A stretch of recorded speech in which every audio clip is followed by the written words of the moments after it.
Bismillahirrahmanirrahim. Alhamdulillahirabbil alamin, wassalatu wassalamu ala asyrafil anbiya wa imamil mursalin sayyidina wa maulana Muhammadin wa ala alihi wa sahbihi ajma'in. Assalamualaikum warahmatullahi wabarakatuh. Kita lanjutkan membaca dan mengambil faedah dari hadis-hadis yang dibawakan oleh Al-Imam An-Nawawi rahimahullah ta'ala dari kitab Riyadhus Shalihin, dan kita sudah sampai di bab yang ke 35 ya. Masih di bab yang ke 35 hadis yang ketiga. Bab yang ke-35 ini berbicara tentang hak seorang suami atas istrinya. Qala An-Nawawi rahimahullahu taala wa 'an Ibni Umar radhiyallahu anhuma 'anil Nabiy sallallahu alaihi wasallam qala kullukum ra'in wa kullukum mas'ulun 'an ra'iyatihi wal amiru ra'in wal rajulu ra'in ala ahli baitih wal mar'atu ra'iyatun ala baiti zawjiha wa waladihi fakullukum ra'in wa kullukum mas'ulun an ra'iyatihi muttafaqun alaih. Kullukum ra'in mukallafun bi'amalin hafizun lahu mu'tamanun alaihi matlubun minhu al-'adlu fihi. Ar-ra'i huwa alladhi yaqumu 'ala asy-syai' bi ay yar'a masalihahu fayuhayyi'uha lahu wa yar'a mafasidahu fayujannibuhu iyyaha.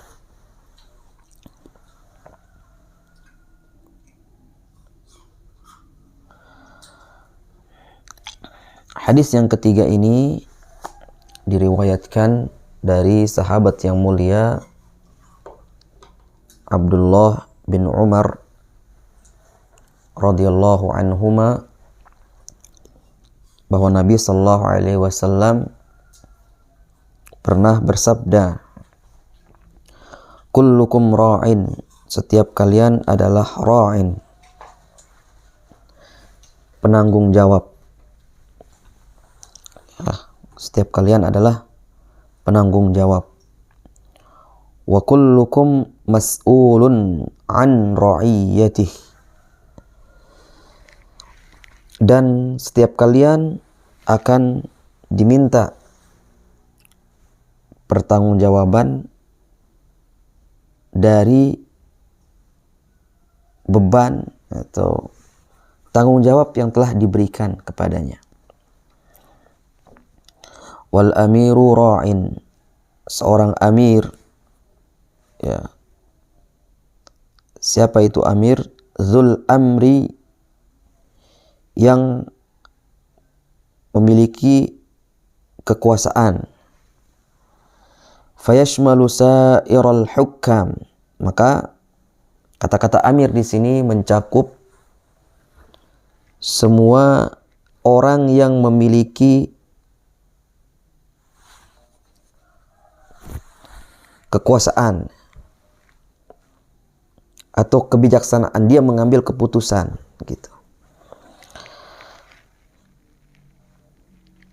Al-imam wa man dunahu, ya, baik itu pemimpin tertinggi sampai ke bawahnya, sampai ke bawah. Asal dia memegang kebijakan, maka dia adalah seorang pemimpin. Wal rajulu ra'in ala ahli baitih, begitu juga seorang laki-laki, dia adalah penanggung jawab di rumahnya atas keluarganya. Wal mar'atu ra'iyatun ala baiti zawjiha wa waladihi, begitu juga seorang istri, ya, dia adalah penanggung jawab ala baiti zawjiha, di rumah suaminya. Wa waladih, begitu juga dia bertanggung jawab kepada anak-anaknya. Jadi kalau seorang suami itu secara umum dijelaskan oleh Nabi SAW bahwa dia bertanggung jawab ya di rumah itu ya atas kepada seluruh penghuni rumah, ya seluruh penghuni rumah, baik itu siapa, istri, kemudian anak-anak, kemudian budak dan sebagainya, ya pokoknya penghuni rumah. Kalau seorang istri, dia bertanggung jawab atas rumah itu. Ya, rumah itu begitu juga disebutkan secara spesifik oleh Nabi SAW, dia bertanggung jawab kepada anak-anak. Jadi begitu. Ya. Ini mohon menjadi perhatian ini. Nabi menyebutkan secara spesifik. Ya, secara spesifik bahwa istri diberikan tugas mengurus anak-anak. Ya, mengurus di sini ya secara fisik dan mentalnya, mengurus fisik dan mentalnya gitu kan. Pendidikannya, ilmunya. Itu Nabi menyebutkan secara khusus bahwa itu adalah tanggung jawab seorang istri. Meskipun suami juga, kalau suami kan secara umum pada para penghuni rumah itu, iya, kalau dituntut seorang suami oleh istrinya, Anda juga, iya, memang itu tugas suami juga. Tapi ini lebih spesifik disebutkan oleh Nabi SAW bahwa istri, kalau lebih khusus gitu kan. Makanya dikatakan kan dalam pepatah Arab gitu kan, ibu itu adalah sekolah pertama bagi anaknya gitu kan. Karena ada di hadis ini. Ya kan? Jadi wal mar'atu ra'iyatun ala baiti zawjiha wa waladih. Kemudian Nabi mengatakan fakullukum ra'in. Setiap kalian adalah pemimpin. Wa kullukum mas'ulun an ra'iyatih. Bahkan setiap kalian adalah pemimpin meskipun dia tidak berkedudukan gitu kan. Jika dia belum menikah, ya dia pemimpin atas dirinya sendiri gitu kan. Dan setiap pemimpin akan diminta pertanggungjawaban atas apa yang dipimpinnya atau apa yang diberikan tanggung jawab kepadanya. Kemudian apa faedah yang bisa kita ambil dari hadis yang mulia ini? Yang pertama, la yakhlu kullu fardin min afradil mujtama' ala ikhtilafi makanatihim minal mas'uliyah. Di dalam syariat Islam diambil kesimpulan dari hadis ini bahwa tidak ada satupun individu ya di dalam masyarakat, meskipun kedudukannya berbeda-beda. Sekarang ada dia jadi suami, dia jadi kadus, dia jadi kepala desa dan seterusnya ke atas. Masing-masing kita ini memiliki tugas gitu loh. Karena kita tidak ada yang terbebas dari tanggung jawab. Ya. Kita tidak ada yang bebas dari tanggung jawab. Hatta innal mar'a mas'ulun an nafsih. Sampai-sampai orang yang tidak memiliki kedudukan ya, kalau ditanya dia udah nikah? Belum. Apakah dia jadi kadus? Tidak. Atau kepala desa? Tidak. Atau di atasnya? Tidak. Maka dia bertanggung jawab kepada siapa? Dia bertanggung jawab atas dirinya sendiri. Dia bertanggung jawab atas dirinya sendiri. Ya. Lebih-lebih itu yang paling minim ya, orang bertanggung jawab atas dirinya sendiri. Karena Nabi juga di dalam hadis itu mengatakan, wa inna li jasadika 'alaika haqqun, ya kan? Sesungguhnya di jasadmu juga memiliki hak. Ya. Di jasad kita ini dia memiliki hak. Dia harus, kalau di dunia dia dikasih makan, dikasih istirahat jasad kita ini. Dan yang paling penting adalah jasad kita ini harus kita selamatkan di hari kemudian nanti. Bagaimana cara menyelamatkannya? Ya dengan menjalankan apa yang diperintahkan Allah dan menjauhi apa yang dilarang oleh Allah Subhanahu wa taala. Menjauhi segala yang diancam oleh Allah Subhanahu wa taala, ya, yang akan mengakibatkan jasad kita ini, diri kita ini akan terjatuh kepada kebinasaan pada hari kiamat nanti.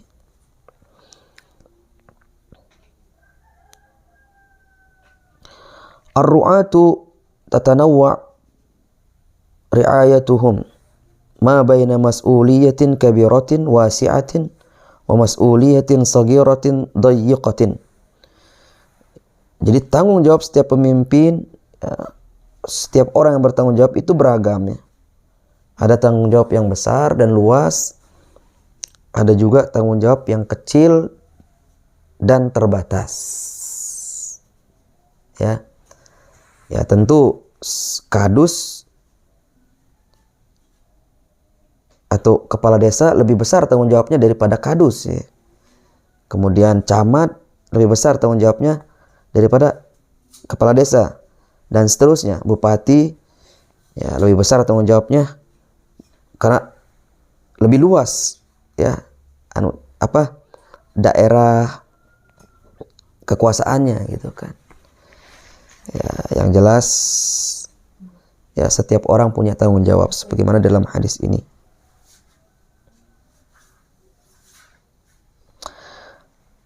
Nah, sehingga kita bisa tarik kesimpulan ya, jika masing-masing pribadi dengan kedudukannya ini ya, masing-masing kita ini ya, dengan kedudukan yang kita miliki, apakah dia seorang suami atau dia seorang pribadi gitu kan, dia seorang kadus dan seterusnya ke atas, jika setiap kita ini yang memiliki tanggung jawab ini menjalankan amanah tanggung jawab kita dengan baik, maka akan tercipta masyarakat, bahkan kalau lebih besar lagi yaitu negara yang aman, damai dan sentosa. Dan ini adalah tujuan syariat Islam. Ya, jika kita melaksanakan tugas kita sesuai dengan kedudukan kita, ya, maka akan tercipta ketentraman, kedamaian, ya, di masyarakat kita, di negara kita. Kemudian selanjutnya faedah yang kedua, mas'uliyatul mar'ati fi ri'ayati baitiz zawji bi kulli ma yahtaju ilaihi min isyrafin wa tarbiyatin wa amanatin wa iffah. Hadis ini memberikan faedah kepada kita tentang tanggung jawab seorang wanita ya, adalah dalam mengurusi rumah suaminya. Ya, mengurusi hal-hal teknis ya. Ya, menyapu, memasak, ya, pokoknya hal-hal teknis di rumah. Itu. Ya, meskipun suami juga diberikan tugas untuk itu, tapi yang lebih spesifik mengerjakan hal-hal teknis di rumah itu adalah ya diberikan tanggung jawab kepada seorang istri. Mengatakan sini bikulli ma yahtaju ilaihi, semua ya dia bertugas untuk mengurusi rumah suaminya, mencakup segala yang dibutuhkan di rumah ya, di rumah. Disebutkan di rumah tugasnya di sini. Min isyrafin, seperti menjaga ya, kehormatan ya, wa tarbiyatin, pendidikan ya. Jadi pendidikan kalau di rumah itu tugas istri. Ya, kemudian lebih spesifik maksudnya ini ya, lebih spesifik itu tugas seorang istri. Wa amanatin, menjaga amanah, wa iffatin, menjaga kehormatan, menjaga iffah. Kehormatan bukan hanya masalah apa itu, masalah kemaluan ya. Kehormatan di sini bukan hanya masalah kemaluan, tapi yang lebih luas dari itu. Ya, tidak menceritakan kesusahan di dalam rumah tangga juga termasuk kehormatan. Menjaga kewibawaan di rumah, tidak bercerita kepada orang lain juga termasuk kehormatan ya. Jadi itu namanya iffah. Oh, dia lagi nggak punya yang dia makan gitu kan, harus cerita sana sini gitu kan, atau apalah, sesuatu yang akan menurunkan ya kehormatan di dalam rumah tangga, itu harus dijaga oleh seorang perempuan. Kemudian selanjutnya yang ketiga, hadis ini memberikan faedah kepada kita, idhamu haqqiz zauji ala zaujatih, betapa besarnya hak seorang suami ke atas istrinya. Fahuwa haqqun 'azimun yajibu 'alaiha an taquma bih, dan ini adalah hak yang sangat agung yang wajib ditunaikan oleh sang istri. Kemudian selanjutnya, al-mas'uliyatul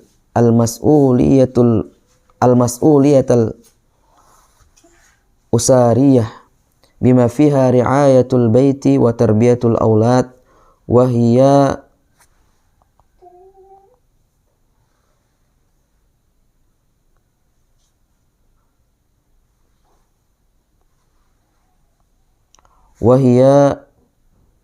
muhimmatun azimatun taqa'u ala atiki kila zawjaini fi itarit ta'awuni wat takamuli. Tanggung jawab keluarga ya, yang di dalamnya termasuk mengurus rumah dan mendidik anak, dan ini adalah tugas besar yang menjadi kewajiban kepada suami istri dalam rangka bekerja sama dan saling melengkapi. Nah, seperti tadi ya, kalau seorang suami itu mencakup seluruh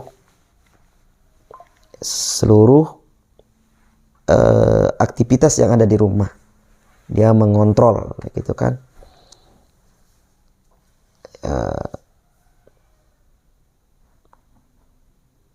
Sehingga dikatakan sini, ar-rajulu wal mar'atu syarikan fil hayatiz zaujiyah. Laki-laki dan perempuan adalah mitra ya. Dia bersekutu di dalam kehidupan rumah tangga. Wa yajibu ala kulli minhuma ay yaquma biwajibihi nahwal akhar.